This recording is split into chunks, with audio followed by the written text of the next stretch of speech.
말씀을 살펴가는 우리 모두에게 성경을 기록하게 하신 성령님께서 감화 감동하여 주셔서 하나님께서 말씀하고 싶으신 그대로 말씀을 알아듣는 은혜를 누리게 하시고 그 말씀을 가슴에 담고서 삶을 바라볼 수 있는 우리가 되게 하옵소서. 이 시간을 주님께 의탁드리오며 예수님 이름으로 기도합니다. 아멘. 오랜만에 큰 눈이 왔습니다. 전에 우리 어르신들은 하신 이야기가 큰 눈이 오면 내년에 풍년이 들 거다, 이런 이야기를 많이 하셨습니다. 근데 요즘은 큰 눈이 오면 든 생각이 이 길을 어떻게 가지?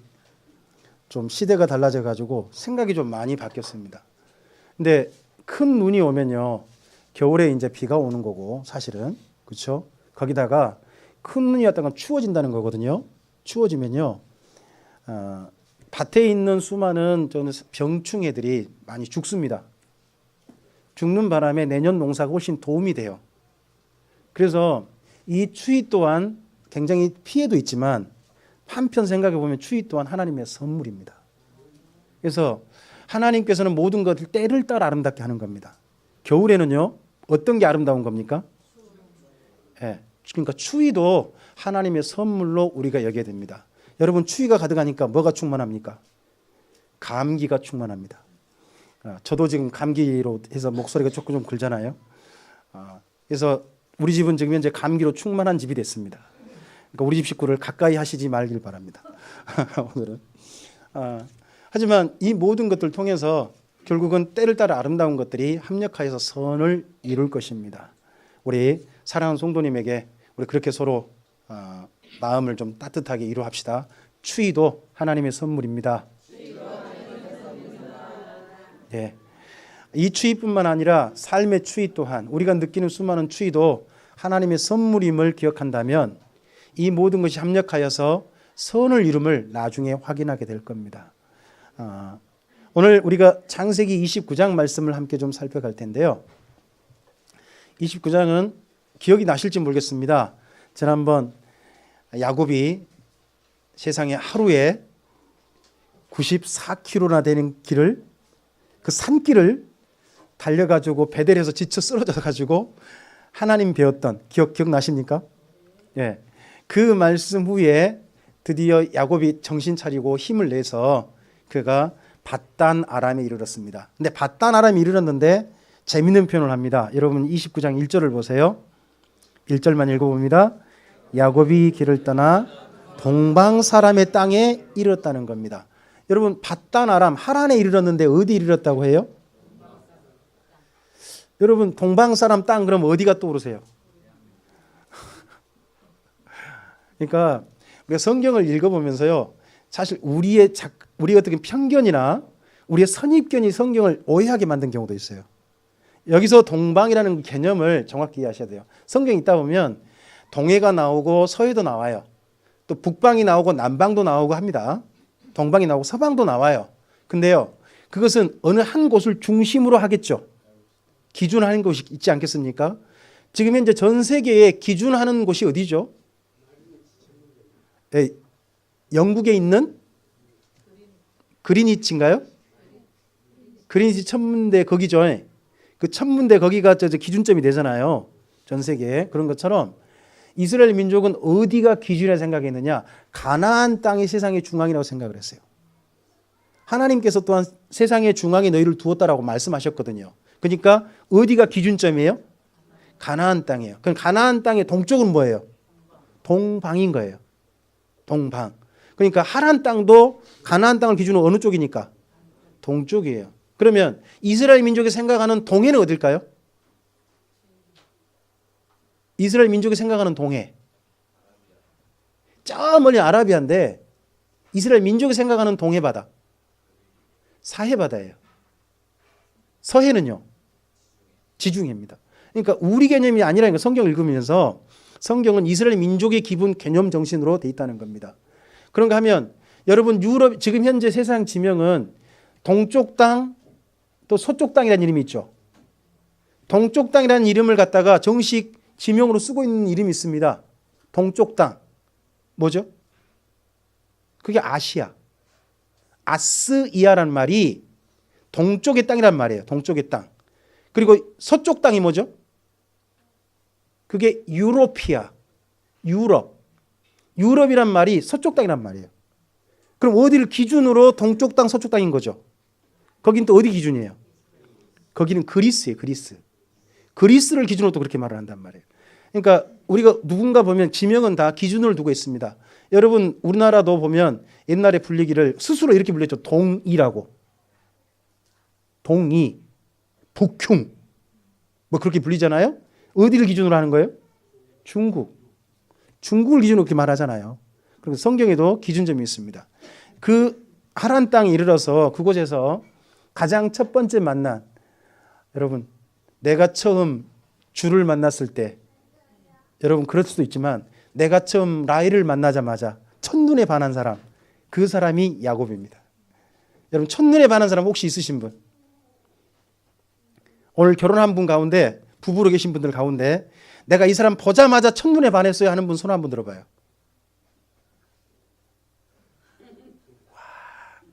정창한 집사는 손을 안 들고 박상희 집사만 손을 들었어요. 제가 기억하기로는 박상희 집사가 제가 생각해서 먼저 좋아했던 걸로 기억을 해요. 저한테 그렇게 보였다고. 그렇게 보였어. 살짝 그렇게 보였거든요. 그리고 또 우리 심재근 집사님이 손을 들었는데 천양 집사님 손을 안 드시네요. 저희도 보입니다. 저도 제가 손을 들었습니다만 저는 첫눈에 반하지는 않았습니다. 집사람하고 저하고 둘 다 조금은 좀 별로였어요. 뭐 제가 집사람 처음 만나러 갔을 때 그 위에 잠바 입고 그리고 넥타이 메고 신발은 제가 제일 좋은 곳 신었거든요. 운동화. 뭐 옷 차림이 뭐 엉망이었죠. 근데 엉망인데 저는 최고 좋은 차림 나간 거예요. 어쨌든지. 근데 그런 모습이 별로 뭐 좋았겠습니까? 그리고 그때는 또 몸무게가 제가 65kg. 정말 지금은 상상도 안 되는 몸무게인데, 그래서 제 얼굴을 보면, 그때 그 얼굴을 보면 정말 눈, 코, 입만 두드러지게 나타나는, 제대로 나타나는 그런 얼굴이었거든요. 별로 저를 다 좋아하지 않았던 것 같아요. 근데 여기 야곱은요, 라헬을 보자마자 반한 것 같아요. 여러분, 야곱이 뭘 잘하죠? 본래 집에서 쫓겨나기 전에 잘했던 일. 거짓말. 네, 맞습니다. 그거 잘합니다. 근데 잘한 전문적인 일, 스펙. 집안일 아닙니다. 그렇게 말씀하시면 안 돼요. 집안일을 잘한 사람은 없습니다. 야곱은 이 다음 보면 집안일 한 사람도 한 게 없습니다. 야곱은 무엇이 전문이냐? 목장입니다. 목장. 양치는 일이 전문이에요. 이거 잘 기억하셔야 됩니다. 그러니까 근데 그 이스라엘 민족의 관점이 좀 달라요. 자, 앞서서요. 아브라함과 이삭 때 양을 쳤던 사람은 누굽니까? 아브라함과 이삭 때 양 쳤던 사람이 아브라함과 이삭입니까? 아니면 다른 사람입니까? 종들입니다. 종. 그래서 가나안 땅에서 양 치는 사람은 누굽니까? 종입니다. 근데요, 세상에 이거 하란 땅에 왔더니 어여쁜 아가씨가 뭘 치고 있어요? 양을 치는 거예요. 근데 그 아가씨가 또 누구예요? 라헬이에요. 근데 라헬이 또 누구예요? 자기 외삼촌 라반의? 그러면 아버지가 말했죠. 자기 친족과 뭐 하라고요? 세상에 첫눈에 반해버린 모든 조건이 스펙이 완전해요. 그렇지 않아요? 자기랑 뭐가 하는 일이 통하죠. 하는 일도 통하고 다 그런 거 있잖아요. 저도 집사람과 맨 처음 결혼했을 때 그 전에 기도했죠. 제가 그때는 찬양을 굉장히 좋아했거든요. 찬양 좋아해서 하나님, 제 아내는 피아노를 잘 치는 사람이었으면 좋겠습니다. 했습니다. 그래서 집사람한테 한번 물어봤어요. 피아노 칠 줄 아냐고. 집사람 칠 줄 안다 그러더라고요. 근데 이제 저는 그 칠 줄 안다는 것이 제 기준으로 미리 생각해 버린 거예요. 각각이 좀 생각이 좀 다르죠. 집사람은 피아노 칠 줄은 알아요. 피아노 실제 배웠고요. 체르니까지 간 사람이니까 칠 줄은 알아요. 근데 이제 저는 이제 어느 정도 생각했냐 그러면, 제가 그 전에 있던 교회에 제가 먼저 찬양을 하면 그 다음 반주자가 제 음정을 따라와요. 그리고 반음 올리면 반음 올려주고요. 한음 올리면 한음 올려 그 다음 따라오는. 저는 그게 피아노 칠 줄 안다고 생각한 거예요. 좀 생각이 좀 다르죠. 근데 그 나름 보면 그 자기가 그 뭔가 하고 싶은, 특히 목사님들이나 그런 분들 보면 그런 거 있잖아요. 어떤 전문 하려다 보니까 안쪽 되는 분도 그쪽 일에 좀 함께 했으면 좋겠다 하는 그런 그 통하는 부분이 있기를 원하잖아요. 그죠? 그런 게 있는 것처럼 야곱은 이 첫눈에 반한 라헬에게 굉장히 많은 조건이 마음에 든 거예요. 그죠? 그래서요, 이 야곱이 라헬을 만나자마자 이분이 연세가 제법 많은 것 같은데, 여러분 한번 거기 9절부터 좀 읽어볼까요? 9절부터 우리 11절까지만 읽어보겠습니다. 읽어보죠. 야곱이 그들과 말하는 동안에 라헬이 그의 아버지의 양과 함께 오니 그가 그의 양들을 치고 있었기 때문이더라. 계속요. 야곱이 그의 외삼촌 라반의 딸 라헬과 그 외삼촌의 양을 보고 나아가 우물 아기에서 돌을 옮기고 외삼촌 라반의 양떼에게 물을 먹이고 11절요. 그가 라헬에게 입맞추고 뭐 했어요? 여러분 이때 이분의 연세가 어떻게 될까요? 제법 많거든요. 분명한 건. 그죠? 많은데 이분이 라헬을 보자마자 뭐 해요? 그리고요, 서른에서 울어요.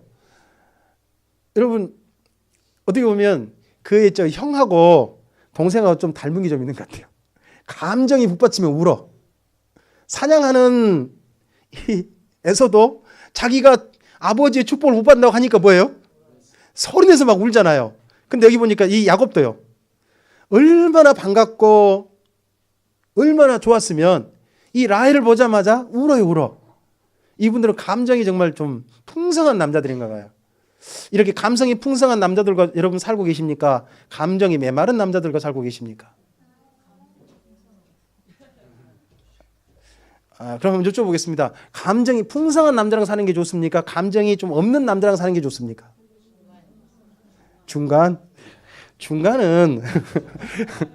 거기에 맞춰줄 사람 아무도 없습니다. 여러분 생각하는 중간에 맞춰줄 사람 아무도 없습니다. 근데 어쨌든지 이분들의 감정이 조금 좀 상당히 좀 풍성한 분들 같습니다. 그리고 그런 이제 이야기를 자초지종을 듣고 난 다음에 라헬이 급히 이 야곱을 자기 아버지에게 인도하고 아버지가 급히 나와서 이 야곱을 맞이합니다. 그리고 자초지종을 다 들어봅니다. 들어볼 때 13절 한번 읽어볼까요? 라반이 듣고 와서 그를 영접하고 안고 입맞추며 자기 집으로 인도하여 드리니 야곱이 자기의 모든 일을 라반에게 야곱이 자기의 모든 일을 말했대요. 어떤 일을 말했을까요? 쫓겨난 일을 이야기할까요? 저는 안 할 것 같아요. 그건 뭐 굳이 이야기해요. 근데 자기의 모든 일이 뭘까요? 그러면 그렇죠. 그 아버지가 보내면서 부탁한 일 있잖아요. 뭐 너는 가가지고 뭐 해라? 친족 중에서 아내를 찾아라. 그 이야기일 것 같아요. 그 이야기를 아마 하지 않았을까 싶어요. 그리고 또 기간이 짧아야 돼요? 조금 길어야 돼요? 야곱 생각에 길어야 되겠죠. 왜요? 에서 감정 좀 걱정스럽잖아요. 에서는 진작 잊어버려도 누구는 그게 안 잊어져요? 야곱은 나중에 갈 때 보면 집에 돌아갈 때까지 안 잊어져요. 진짜 형에 대한 불안이 있으니까 좀 시간을 좀 길게 좀 했을 것 같아요. 이 두 가지를 아마 모든 일이지 않을까 싶어요. 그러니까 나중에 라반이 뭐라고 그러냐 그러면 너 우리 집에 그냥 있을 수 없다. 품삯을 정하자 이렇게 말하잖아요. 그죠? 그 말은 뭔 말이에요?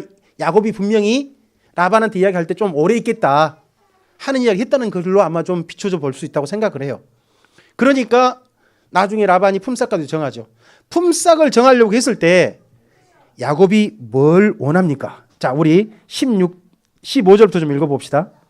15절 라반이 어찌 그저 내 일을 하겠느냐?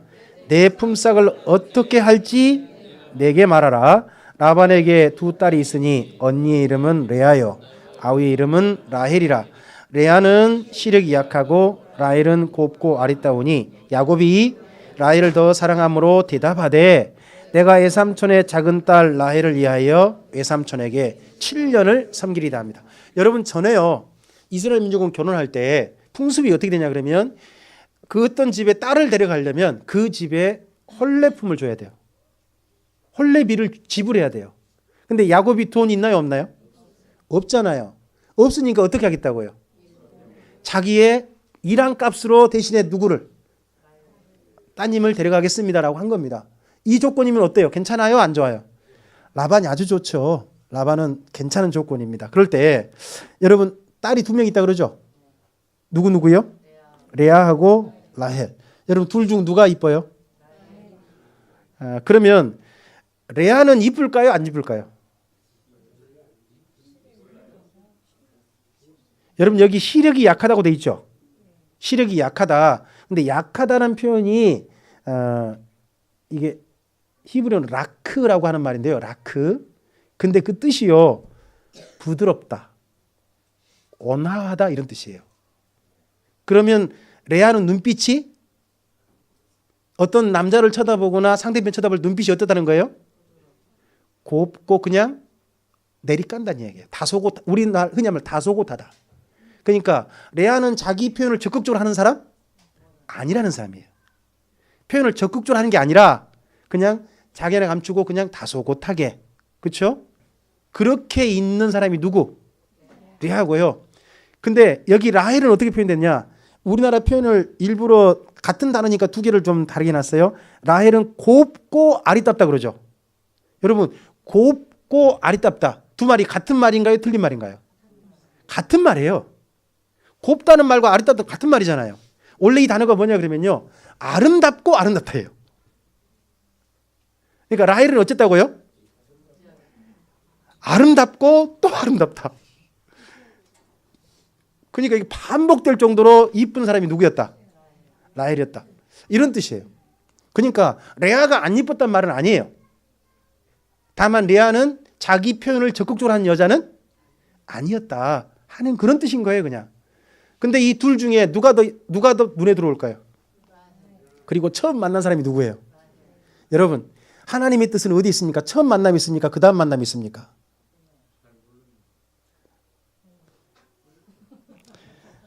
자, 하나님 앞에 처음 결심한 게 하나님의 뜻입니까? 그 다음에 나중에 생각한 게 하나님의 뜻입니까?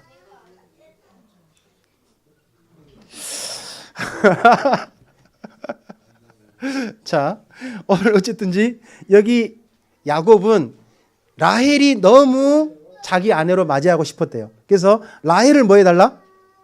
안 해달라고 합니다. 그럼 그러자 하고 몇 년을 약속해요? 7년. 여러분 7년 임금이면 어느 정도일까요? 7년 임금이면 비용이 어느 정도 되죠? 돈이? 그럼 여쭤보겠습니다. 그냥 좀 가장 비싼 부분도 좀 봅시다. 우리 심집사님 7년 임금이면 몇 억 나옵니까? 2억 1천. 7년 임금이면. 그럼 우리 좀 저렴한 사람 봅시다. 저는 7년 임금이면 잠깐 저는 7년 임금이 얼마야? 그래도 되네. 1억 4천? 저기도 2천만 원 가까이 되니까 2천만 원 되니까. 그렇죠? 1억 4천 1억 5천 되네요. 근데 심집사님이 2억 1천밖에 안 돼요? 좀 이상하다. 아니요. 집사님 걸 말하려겠지. 지금 무슨 직원이에요. 이런 사람 말고요.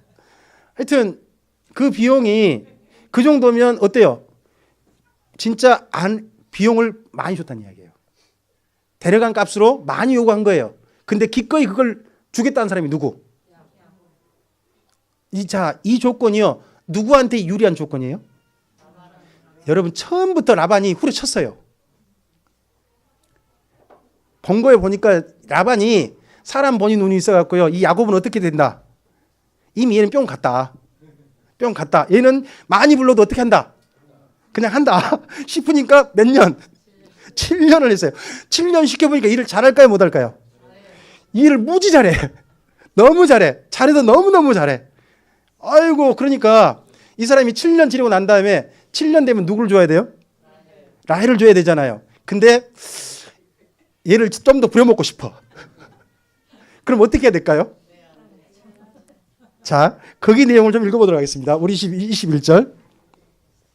우리 19절 20절 아까 읽었으니까 21절 읽어보죠.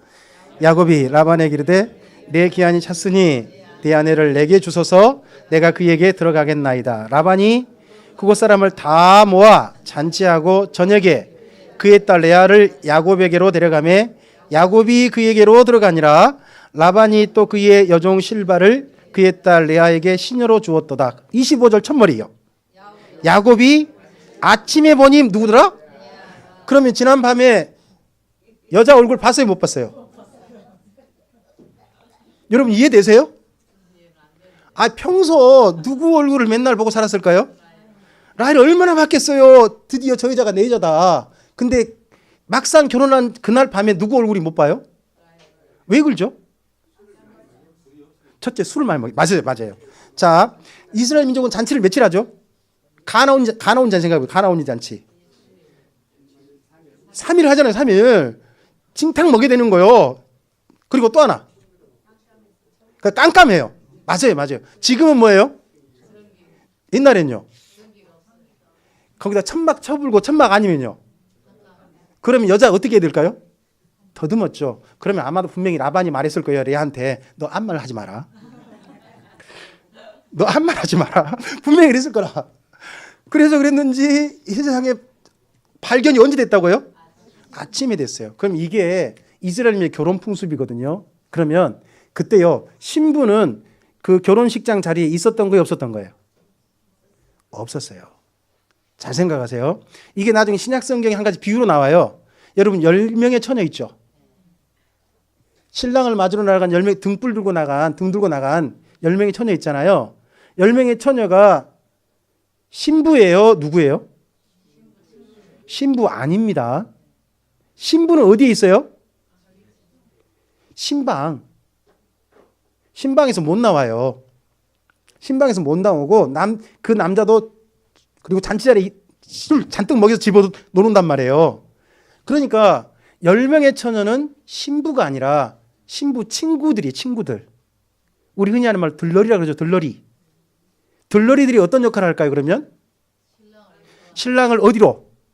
신방으로 인도하는 역할을 하는 거예요. 그런 한 역할로 마을 동네 입구에 여자들이 나가 있는 거예요. 누가? 친구들이 나가 있는 거죠. 신부는 나가 있지 않아요. 이걸 갖다 교회에서 이상하게 10명의 처녀를 10명의 신부로 자꾸 이야기를 해놨어. 그러니까요. 그날 밤에 또 신랑이 예수님이잖아요. 5명은 신랑과 함께 들어갔고 5명은 못 들어갔죠. 그럼 그날 밤에 신랑이 몇 명이랑 자야 돼?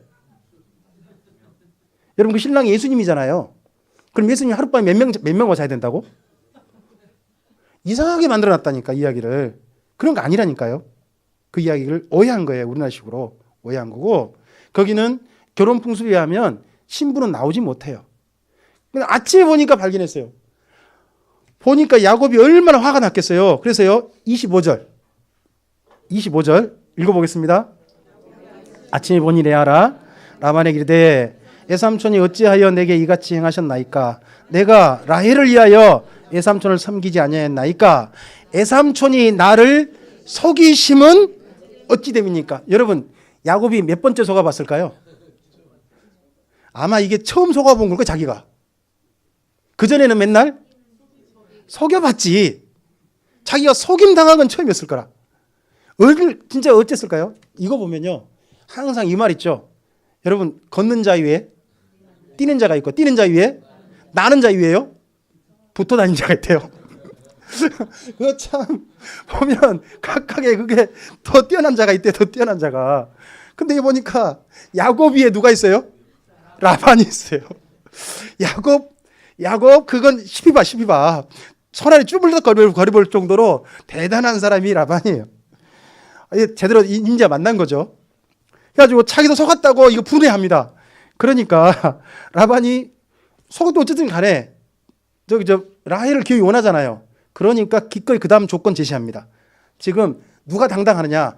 속인 사람이 더 당당합니다. 야, 참. 그 다음 읽어볼까요? 우리 26절 라반이 이르되 우리 집안에서는 뭐라고 해버려요? 언니보다 아우를 주는 것이 우리 집안에는 없는 거다. 그러니까 풍습국에 누구 먼저 준 거다. 그래서 그 다음 읽어보죠. 이를 위하여 7일을 채우라. 우리도 그도 내게 주리니 내가 또 나를. 여러분 이 라반이 라헬 자기 딸 가지고 여기 야곱을 몇 년 부려먹어 버려요? 여러분 7년 그러면 일 잘했다는 겁니까? 못했다는 겁니까? 잘했으니까 이랬을 거 아닙니까? 여러분 그래서요 야곱이 뭐의 전문가냐? 목장일의 전문가입니다. 여러분 그래도 우리 평생에 뭔가 좀 전문할 만한 일이 있어야 되죠. 인정받을 만한 일. 근데 인정받을 만한 일이 이렇게 속임 당할 수도 있습니다. 어쨌든지 이렇게 속임 당해서 그래도 7일 채우니까 7일 채우고 난 다음에 어떻게 했을까요? 다시 신방 또 들어간 거죠. 그리고 나서 그가 또 7년을 섬깁니다. 우리 30절 읽어보겠습니다. 야곱이 또한 라헬에게로 들어갔고 그가 레아보다 라헬을 더 사랑하여 다시, 그러니까 또 7년인데 누구를 위하여? 여러분 그러면 전 7년 누구를 위하여? 후 7년 누구를 위하여? 여러분 14년을 누구를 위하여? 여러분의 아내를 위해서 이 정도 시간 투자할 가능성이 있습니까 여러분? 한 사람을 아내로 얻기 위해서 14년 기꺼이 투자할 남자 있으신 분 손 한번 들어봐요. 아하. 30년. 네. 제가 미리 말씀을 드리겠습니다. 우리 이충렬 집사님은 30년을 투자했다고 합니다. 네. 그러니까 고미숙 권사님 같은 또 예쁘고 예쁜 분을 또 그렇구나. 예. 이렇게 해서 드디어 이 집에 아내가 이루어졌습니다. 근데 2명 아내와 함께 누구를 또 들여보내냐 그러면 레아에게 그 몸종을 라헬에게 몸종해가지고 이 집에 이 갑자기 야곱에게 4명의 여자가 집에 들어오게 된 겁니다. 들어왔을 때 하나님께서 이 집이 편애가 보이죠. 여러분요, 야곱은 한 군데 미치면 딴 게 안 보여요. 야곱이 14년 동안 누구만 볼까요? 라헬만 보는 거예요. 라헬만. 근데요, 먼저 아내가 된 사람은 누구예요? 레아잖아요. 그러니까 이 레아가 그 집에서 어떻게 보면 서러움 당하는 게 누구한테 보이신 거예요? 하나님께 보이셔서. 그래서요, 여러분 31절 말씀 있는 거예요. 31절 읽어볼까요? 여호와께서 레아가 사랑받지 못함을 뭐 하셨어요? 보시고, 계속요, 그의 태를 여셨으나 라헬은, 그러니까 더 사랑받지 못하고 있으니까 하나님께서 그래도 누구에게? 여러분 이렇게 하신 이유가 뭘까요 그러면요?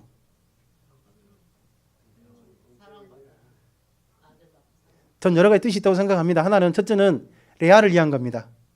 사랑받지 못했을 때 얼마나 서럽겠어요. 그렇죠? 인생에 뭐 기대가 낙이 없겠잖아요. 그랬을 때 누구라도 자식이라도 있으면, 그죠? 하나 더, 전 하나 더 있다고 생각해요. 하나님께 누구한테 은총을 여셨냐 그러면 레아한테 여셨잖아요. 누구한테 안 여시고.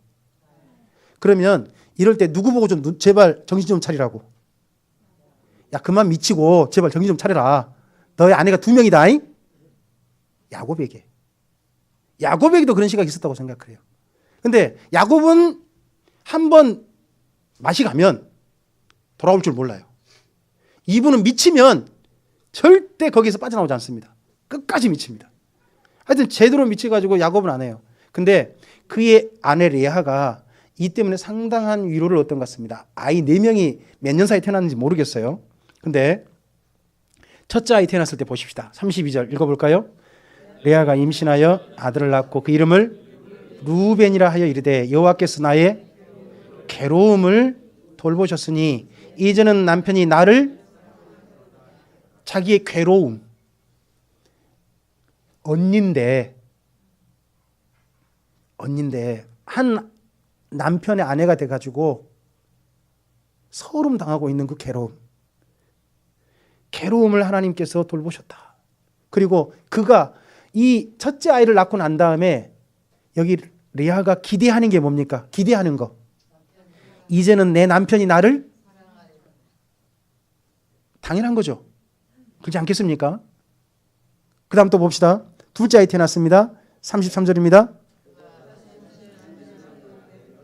여호와께서 내가 사랑받지 못함을 들으셨으므로 내게 이 아들도 주셨도다. 여전히 뭐 받지 못해요? 지금 모든 삶의 원인, 레아의 모든 것의 중심은 어디에 있습니까? 뭐 받고 싶다? 사랑받고 싶다. 사랑받고 싶다 있습니다. 그리고 그 다음 아이가 태어났습니다. 34절입니다. 그가 또 아들을 낳고 이르되 내가 그에게 새 아들을 낳았으니 내 남편이 지금부터 나와, 자 누구랑 연합하길 원해요? 남편이랑. 계속해서 누구를 바라봅니까? 여러분 이 집에 서름 받고 있으면서도요, 사랑받지 못하고 있으면 여전히 남편의 사랑을 기대하고 하면서 여전히 그 집에서 아내의 자리를 지키고 있는, 우리나라에 뭐라 그러죠? 이런 여자 보고. 참 그와 같은 여자가 누구? 세상에 여기 레아였습니다. 근데 그 레아가 셋째 아이까지 그렇게 낳아서 남편이 연합하지 않았던 모양이에요. 그래서 넷째 아이가 낳자 조금 마음이 달라집니다.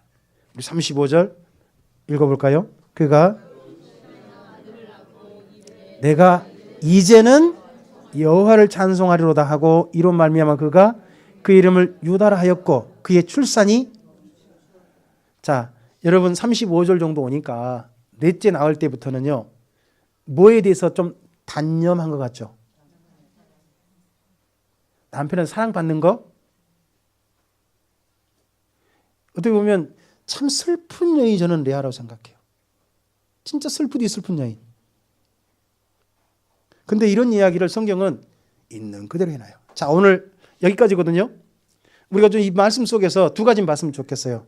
우리가 오늘 먼저 함께 봉독했던 19절, 20절 있죠. 여러분 뭔가 사람은 미쳐야 삽니다. 그죠? 전도서에 보면 사람을 세 종류, 어떻게 보면 두 종류인데 한 가지 중간에 껴놨어요. 사람을 성경은요 딱 두 개로 나누죠. 지혜로운 자와 미련한 자, 또는 지혜로운 자와 악한 자로 나눠요. 그죠? 근데 그 중간에다가 전도서는 하나를 더 넣어놨어요. 미친 자. 전도서는 그러면 전 둘 다 될 수 있다고 생각해요. 여러분 지혜로우면서도 미칠 수 있죠. 지혜롭게 미칠 수도 있는 거잖아요. 그런데 정반대로요. 미련하면서도 미칠 수도 있죠. 어디 미쳐버릴 수 있지 않습니까? 그래서 미친다는 것은 인생을 사는 힘인 것 같아요. 미친다는 말을 요즘 말로 해봐요. 중독? 열정이란 말로 써야죠. 열정. 정말 자기 일을 최선을 다해서 뭔가 해내는 그 능력. 그렇죠? 미치는 거거든요. 근데요. 여기 야곱은 보니까 양치는 게 너무너무 잘하잖아요. 누가 탐낼 만큼. 라반이 탐낼 만큼 잘하잖아요. 그리고 한 여자를 얻기 위해서 몇 년도 기꺼이? 14년도 기꺼이에요. 여러분 이 정도로 자기가 좋아하는 것을 얻기 위해서 정말 최선을 다하고 거기에 몰입하는 사람, 그걸 반드시 획득해내겠다고 기어이 붙잡는 사람이 누구? 야곱입니다. 이런 사람을 남편으로 두신 분은 여러분 좀 있으면 부유해질 겁니다. 정말 이런 사람들이 일을 하는 사람이어야 합니다. 일하는 사람은 이렇게 일을 해야 되는 겁니다. 야곱처럼. 근데요, 여러분 이러다 보니까 앞서서 28장에서 야곱이 베델에서 누구를 만났죠? 하나님 만났잖아요. 자, 29장에서요. 야곱에게 하나님이 보일까요? 안 보일까요? 안 보여버려요. 또 안 보여버려요. 누구만 보여요? 라헬만 보여요. 이게 참 문제예요. 우리가 신앙 안에 있으면서도요. 우리가 좋아하는 일이 생기면 그것을 하나님 안에서 그걸 바라보는 게 아니라 그 일 자체에 몰입해버리는 그런 경우도 많아요. 이게 어떻게 보면 야곱형이에요. 이런 야곱형은요. 그 인생이 하나님 안에 평탄하지 못해요. 야곱은 자기가 얻고 싶은 거 반드시 얻어냅니다. 그렇죠? 여러분 뭘 얻어냅니까? 장자권? 아버지 축복 얻어냈잖아요. 그랬죠? 또 여기 14년 투자에 누구도 얻어내요? 라헬도 얻어내요. 자기가 손에 잡고 있는 건 얻어냅니다. 나중에 집안에 진짜 그 양떼를 쳐가지고 이제 집안을 먹여 살 만큼 재산을 늘리고 싶다 해서 재산도 늘려요. 그랬는데 나중에 그가 130년 됐을 때 비로소 자기가 붙잡지 않았는데 베델에서 만났던 그 하나님이 여전히 그 야곱 옆에 계신 거예요. 그걸 새삼스럽게 발견했을 때가 130세였거든요. 자기를 떠나지 않는 그분을. 그때 되니까 자기가 붙잡았던 장자권, 라헬, 재산, 요셉, 그리고 마지막으로 베냐민 손에 없는 거예요. 평생 붙잡아서 자기 것 만들었는데 하나님 앞에 서보니까 자기께 손에 잡힌 게 아무것도 없는 거예요. 그랬던 사람이 야곱이에요.